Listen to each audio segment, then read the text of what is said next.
Hi, good morning, good afternoon. Welcome back to Student View, UCL School Management. Here, myself, Fabian, and Shagun for today. So today we're going to be talking about international leadership. So that'll be something I think will be great to touch on finally with such a diverse and international cohort. So we're going to have Shagun introduce herself now.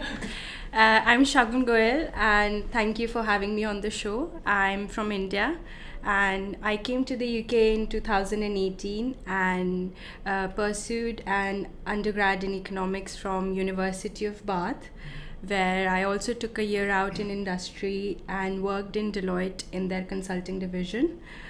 Post which I started my own asset management firm last year in India.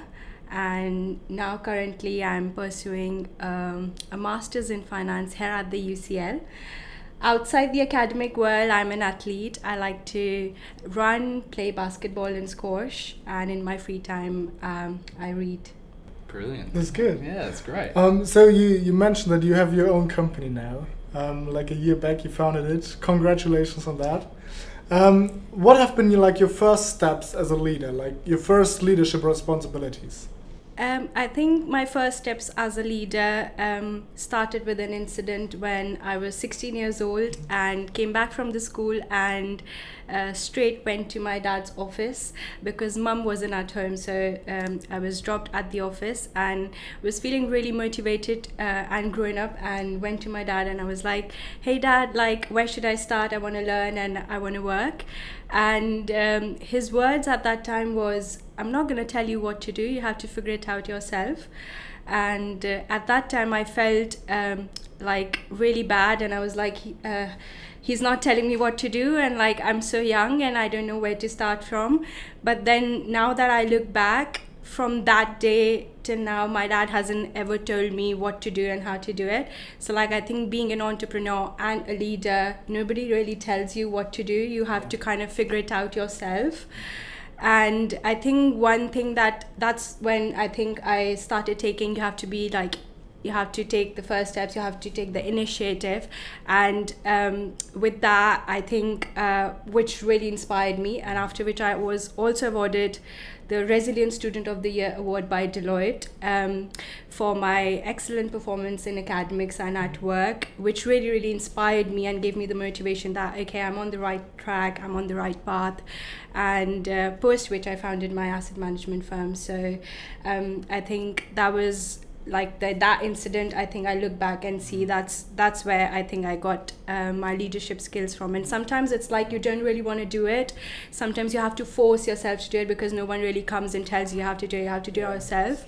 And one trick that I've kind of picked up is by the 5-second rule by Mel Robbins. I don't know, it's a book I read, and it's on reverse psychology. So if I want to get up early in the morning and I don't really feel like getting up, and my brain's like, no, it's raining outside, you don't want to go, you kind of like count backwards. So 5, 4, 3, 2, 1, and you get up. So that puts your brain in reverse psychology because you're counting backward. It gives your brain the signal that you're about to do something, and it like kind of shuts up where it's telling you you don't want to get up because the weather's so bad, like I don't want to get up, it's cold. So like that's kind of like one trick I've kind of forced myself to do whenever I have to do something and I don't want to do it. So I think so that's my take on how I started with my leadership. I think that when I was 16. Okay, interesting. I think what was really standing out to me there was the like practical initiative that you were talking about. So that definitely obviously helped you develop in a practical sense. You found a lot. Would you say that's definitely developed your skills a lot more than the educational side in the sense of being a leader? Or do you think there was also some educational background you've had that's helped you develop your leadership skills? I think when it comes to the leadership skills, educational background can only help you to an extent. But like when you meet different kinds of people, especially in UK where there are like diverse sets of people coming from all countries and cultures with diverse backgrounds and languages, you kind of get into different perspectives. So then you speak to someone and then you're like, oh really, like I didn't think from that perspective. And then you kind of start taking into consideration all the perspectives. And I think the practicality of it and the exposure of it kind of makes you understand it more. So I think practically, I think I've gotten it more as compared to the educational side. Like educational side is brilliant. It gives me more confidence and it makes me more able to be stubborn on what I want to say and how I want to do things. But like on the practical side, I think the more you network, the more new people you meet, the more new perspectives you get like exposure to. I think that makes you understand and get your side more confidence in. Yeah, no, totally. Especially since you mentioned that your father basically told you, yeah, you have to do it yourself. I think that's one of the reasons why some entrepreneurs succeed and some don't. And I think the educational side is just the foundation for your later work, and you have to take your own first steps. I think that's really important in order to actually learn and like to be productive and stuff. Since you have your own management firm now, as a management firm, which is, I assume, back in India, how many employees do you have? Maybe you can like paint a picture for us about the firm, and how do you manage to actually lead the company? Yeah, of course. So when I went back home after my undergraduation in Bath, I had a good 5-6 months break before my master's was starting, and I shared the idea with my father that I wished to start an asset management firm. And he was really happy that I wanted to start, but none of the support was given to me. He was like, yeah, you have to do all the documentation yourself. And I did everything myself, and I started with 2 employees in my company, and one of them was elder to me and one of them was younger to me. So I was in the starting a little bit intimidated by having employees who were elder to me, and now we are a family of 20 plus employees and still growing. I would say it is hard to manage the company while I am in the UK, but I would say because of the time differences, of course, and my commitments at university here. But I would say people at my company have been really considerate. Like I have been having the meetings weekly on the weekends. So like usually they don't work on the weekends, but they're happy to do the meetings with me on the weekends. So they've been really considerate about my commitments here and the time differences. And my dad agreed to be the managing director on my board of the company. So with his experience and his prior knowledge and his skill set, I'm really like calm down here, because I know, okay, there's someone back home who is able to manage the firm, and he's probably doing a better job than me because of all his experience, obviously. Yeah, and it's really nice to have him on the board, because he has 2 masters in finance and like his own company, so he's really experienced in it, so gives me more confidence in the company. And apart from that, we use softwares like Jira to manage the client's progress and all the projects, and my employees keep on updating Jira, so which I can have a look maybe once in 2 days to see where the projects are and if there's something in the roles that needs to be changed for the employees. And then on the weekends, when I have the weekly meetings with them, then I can like touch base on everything that's happening in Jira, all the emails I've received, any upcoming client meetings. Like sometimes the thing is that the client doesn't want to meet the people in the company, but they want to meet the founder, because it's relatively new company. They want the trust, they want transparency, and they want to understand everything. So with that, I have been doing certain client meetings from here, and I would say the clients have been really considerate and really nice as well in understanding my situation and what I'm going through and my commitments here, which is also very nice. So I would say all in all, it's been really hard, but like with the right support and how nice people have been to me, I think I'm really grateful that it has been working out so far. No, that's amazing. I think especially if you have like a mentor you can rely on, and in case it's your dad, with so much experience, it's really useful. It's so helpful. No, totally. No, yeah. I mean, finance is a difficult sector for yourself to break into, to get any insight at all. And a lot of us do have family members on, like, just typically, if you're interested in most degrees, you normally have some kind of connection. And most of us here, from I'm aware, do have family member connections. It's great that we've all got this unique insight from their own background and knowledge. And it's just something we couldn't obtain ourselves within the time frame. Yeah, they're that's able true. to give us from the 10 plus years they may have been working. Yeah. I think, you know, any student can take advantage of that as well. I'm having a meeting with a friend's father, and he's going to go through how he does bond asset management. And I think that's just wonderful how, you know, a lot of people, of course, have a lot to offer, and it's just great to just hear the background and how to connect, of course. Yeah, of course, yeah. Then there is another thing you mentioned. I mean, you're obviously still very young. You started your company at a very young age. You got the award by Deloitte, which is really impressive. What would you say? Which qualities did you develop, or did you have to develop as a leader at such a young age?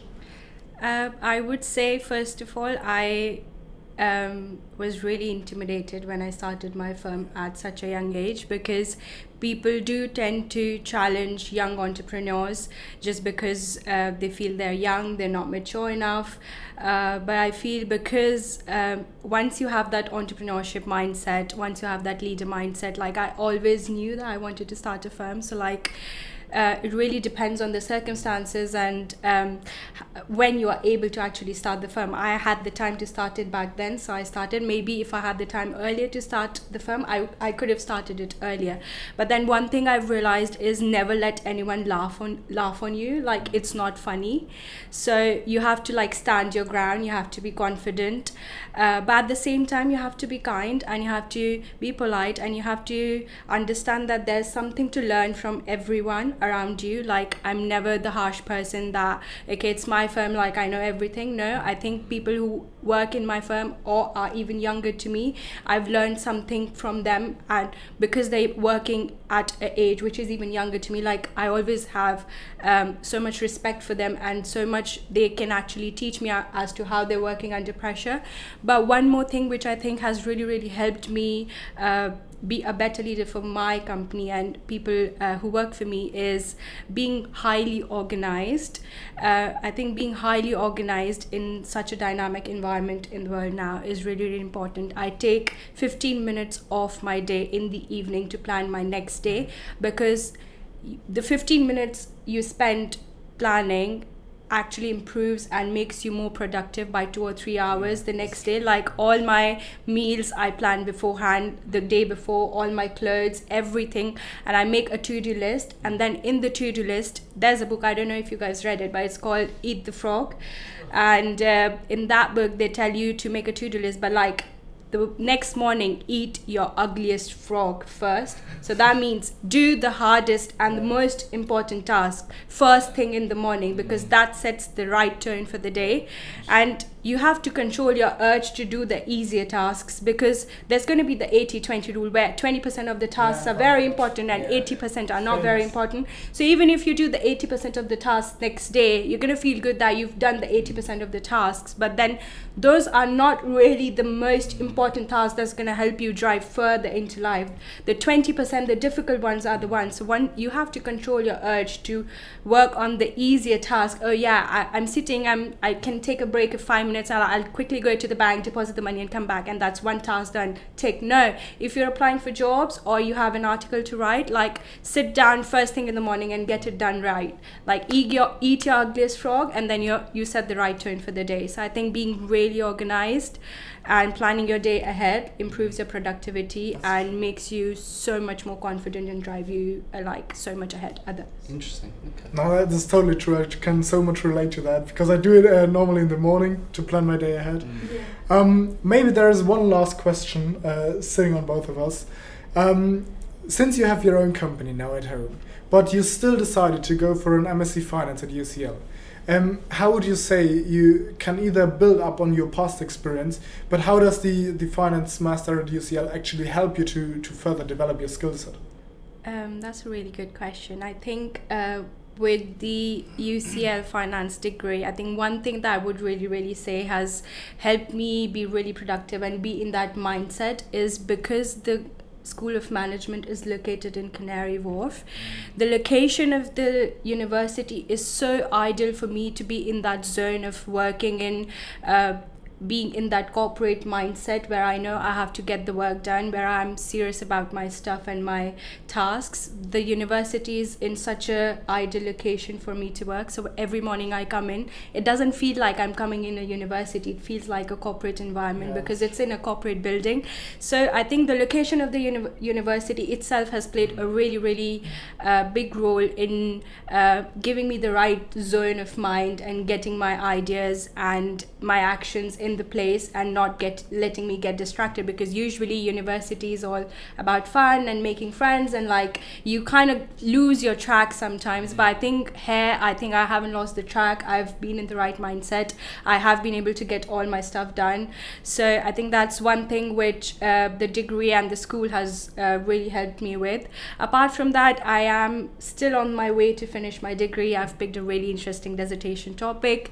So I think the full benefit of the degree will be realized after I finish the degree, and I'll realize how much I've learned from the degree, and the actual core material I would be able to, I think, apply to my company directly. But apart from that, I also think that the group courseworks that we were actually forced to be in groups by the university and work with people we've never met, and they are from different countries, speak different languages, have different working styles, taught me so much more about how to deal with difficult people, because I'm gonna have to do that in my company, meet clients who want work done their way and not my way. They're not happy with my way, but like how to modify the work according to their needs and make sure that it meets my standard, but at the same time makes them happy as well. So I think that was a really good practice for me when it came to putting it in my real life as well. Right, so basically the location, diversity, and there's a lot of factors that bring people to this course, I think, that you've mentioned again, which is great.